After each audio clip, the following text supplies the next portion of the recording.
Namaste children, I am Smita, your English teacher from Mangala Vidya Mandira. Class 7 Standard Subject English. In today's class, let us learn a poem called as The Gymnastic Clock. Unit 1 Poetry, The Gymnastic Clock. This poem was written by Mary Carolyn Davis. Mary Carolyn Davis was born and educated in California. In 1918, she published The Drums in Our Street, a book of war poems, and in 1919 brought out a collection of her poems under the title Youth Riding. So Miss Davis has also written several one-act plays, one of which, The Slave with Two Faces, has had successful presentation. Now let us go to the poem, The Gymnastic Clock.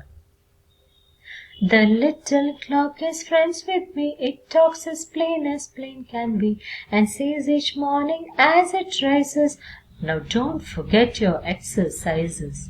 Both hands above your head, you know, then lower them very slowly so. Oh, don't get tired and stop that way. I exercise like this all day.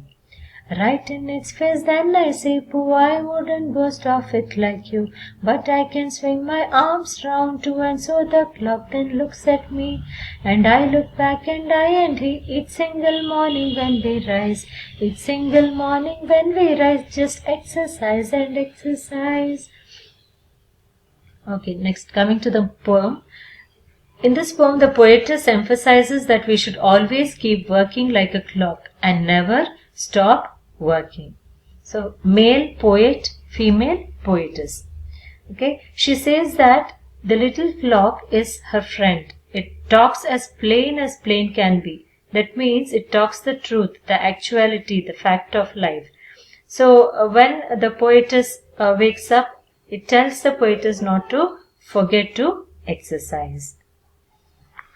Children, when we get up in the morning, our body needs some exercise, isn't it? So here it is a clock which reminds the poet or poetess to exercise as she rises in the morning. Okay, coming to the next paragraph. Both hands above your head, you know, then lower them very slowly so. Oh, don't get tired and stop that way. I exercise like this all day.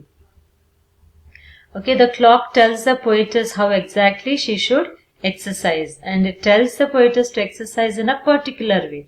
And what is that way? It tells the poetess to first raise both hands above her head and then bring the hands down slowly. It also tells the poetess not to stop in between, saying that she is tired, because the clock would always exercise in that manner. Okay, you have seen the clock, how the hands of the clock moves up and down, isn't it? But does it stop saying it is tired? No.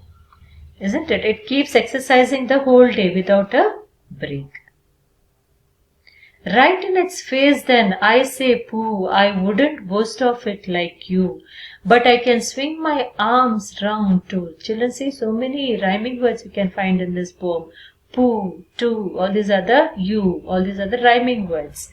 Okay, so the poetess gives a direct answer and says that she wouldn't boast like clock. Boast means talking about one's own abilities with pride or proudness. So she says she will not talk about herself with pride as a clock does, but she too can swing her arms in a circular way. When we walk also, we swing our arms, isn't it? Okay, so the poetess says that she is also able to swing her arms round. It is not only the clock, but the poetess also can swing her arms round. Okay. And so the clock then looks at me, and I look back, and I and he each single morning when we rise, just exercise and exercise. Okay, then the clock looks at the poetess and the poetess at the clock, and every morning as they rise or wake up, they start exercising. Okay, that is the poem about gymnastic clock. So you all know that clock doesn't stop moving, isn't it? It keeps working day and night. The poem suggests that we human beings should not be lazy. We should keep working like a clock, and only then we get some meaning to our life, our existence, isn't it, children? So what if you say you are lazy and stop studying? You will not learn new things. Will you learn new things if you stop studying, children? No, it is not possible, isn't it? So like a clock, we all need to work. So how will your intelligence grow if you stop studying? Your intelligence will never grow, isn't it? You will not gain any knowledge also. So this clock gives you a lesson, okay, teaches you a lesson that everybody should keep working. They should not stop working. Okay, so in this poem you'll also find what is called as personification. Okay, now what is this personification? I'll tell you what it is. If you look at the sentence, it talks as plain can be.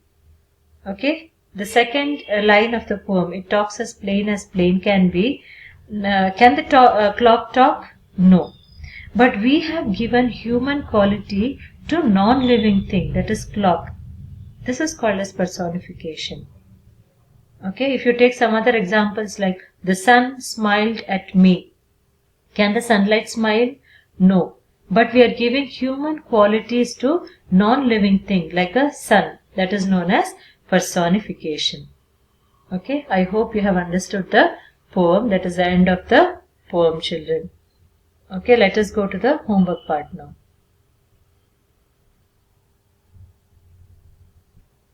So homework is write all the rhyming words that you find in the poem.